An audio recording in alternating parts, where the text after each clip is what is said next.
చాలా పవిత్రమైనదిగా ఇక్కడ భక్తులు భావిస్తారు.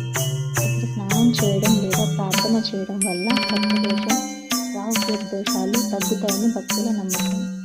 చుట్టూ ప్రకృతి, నీటి కోసం ప్రశాంతమైన వాతావరణం మనకు ప్రత్యేక సంగతులు తిరుమలలో ఇదొక స్పిరిచువల్ ప్లేస్ అని చెప్పచ్చు. మీకు తిరుమలకి వచ్చినప్పుడు టైం మీద